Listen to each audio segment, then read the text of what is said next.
Wait, night is a token, but dust is a resource. What exactly is the difference? That's one of the most common questions developers ask when they first look at Midnight. Once you understand this distinction, everything about Midnight economic model clicks. Night and dust isn't two tokens. This is something more elegant, and I will explain. I am Idris Olubisi, developer educator at Midnight Foundation. Today, I'm breaking down the Night token and the dust resource system in a way that actually makes sense. By the end of this video, you will understand exactly how your Night generates dust and why dust decays, and also how the math works under the hood. Let's start with why this system exists in the first place. On most blockchains, you have a static balance. Let's say you have 5 coins, and that's quite simple, right? But here is the problem. Those coins are also your gas, which means that every transaction literally costs you money. Your holdings decrease every time you interact with the network.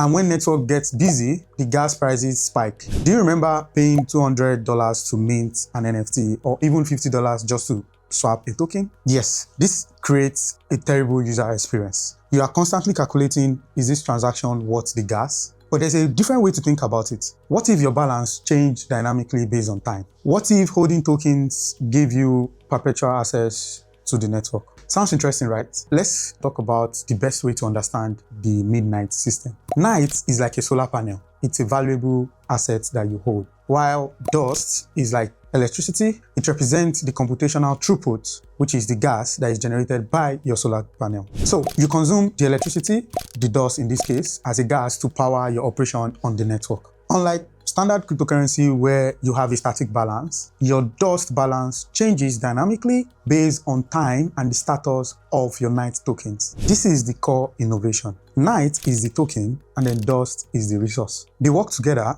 but they are fundamentally different things. Let's break down Night token first. Night is the native utility token of Midnight with a fixed supply of 24 billion tokens. Here is what makes Night different from every other token out there. 1. It's transparent. Night is unshielded, meaning transactions are visible on-chain. This allows for compliant trading, exchange listings, and governance. 2. It's non-expendable for fees. You never spend Night to pay for transactions. Unlike ETH or Sol, your Night balance does not decrease when you use the network.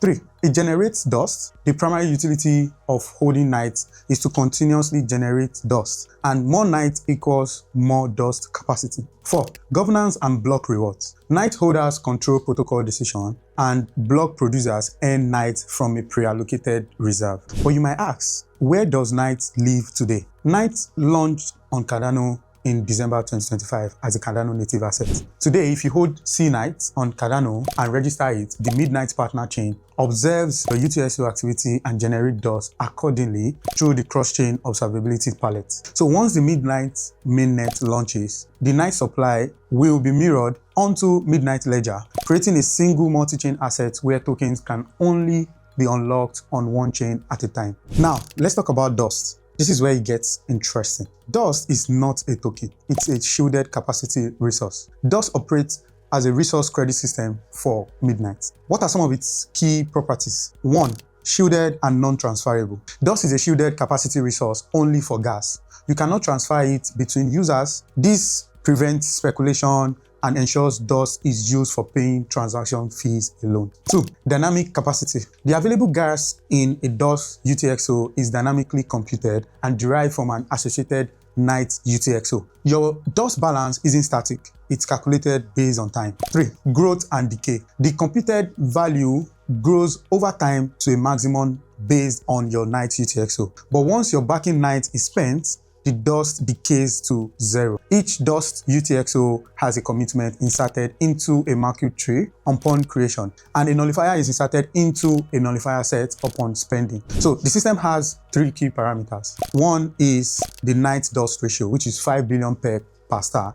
Each Night generates a maximum of 5 dust. Secondly, the generation decay rate, 8,267 pegs per star per second, about 1 week to reach full capacity. And then finally, the dust grace period, which is 3 hours for transaction acceptance. But let's take a look at the life cycle of this entire flow. We have the phase 1, where generating dust value grows linearly towards capacity. And then we have phase 2, constant max. At the cap, dust stays at maximum. And then we have phase 3 where decaying happens. So when you spend the night UTXO, dust decays linearly. And then phase 4, which is after decay, dust stays at 0. One key implementation detail that you need to know is that value isn't tracked in real time. It is calculated at a spend time using 3 timestamps. When the dust UTXO was created, when the backing night was created, and when the night was deleted. It also gets even more interesting because there are some spending rules. Dust may be spent multiple times. A new UTXO is always created, even if its value is 0. Spending during decay is permitted and does not change the decay rate. Once the backing night is spent, dust immediately starts decaying, even if it was still in generation phase. If only a portion of backing night is spent, the change creates a new night UTXO with a fresh dust generation. To generate dust,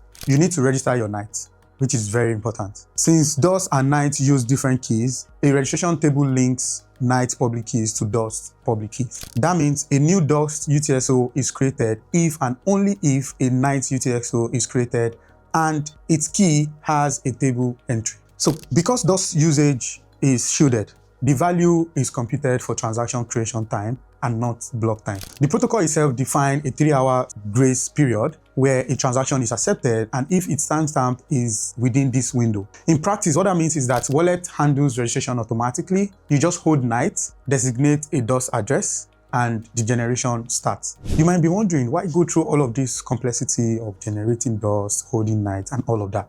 It gives you a lot of things out of it. First, predictable costs. Your transaction fees are based on dust you have accumulated and not volatile market prices. Another important one is privacy for operations, where dust is shielded, so fee payments don't expose your transaction metadata. But night is transparent for compliance and governance. Another reason here is no token gets drained.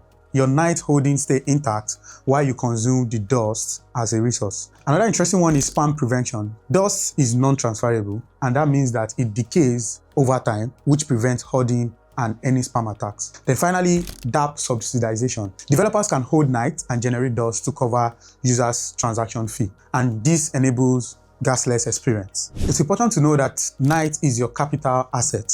You hold it, it generates value. Dust is your operational resource, the computational throughput that you consume. To clearly state it, one is a token, the other one is a resource, and they work together perfectly. For developers, here is what this means. You get to plan your dust requirements. Think about how much night you need to hold for an expected transaction volume. You also get to consider gas subsidization. You can designate your dust generation to cover fees for your user. Remember when I mentioned the decay timing? So if you are moving night between wallets, your old dust will decay over about a week. Then when testing on a test environment, the faucet gives you night that then generates dust when it's registered. The night and dust system is a fundamental rethinking of how blockchain assets should work. Again, night is the token, which is your capital asset. Dust is the resource, which is your computational throughput generated by your night token. Your dust balance changes dynamically based on time. Your night holdings don't decrease when you use the network.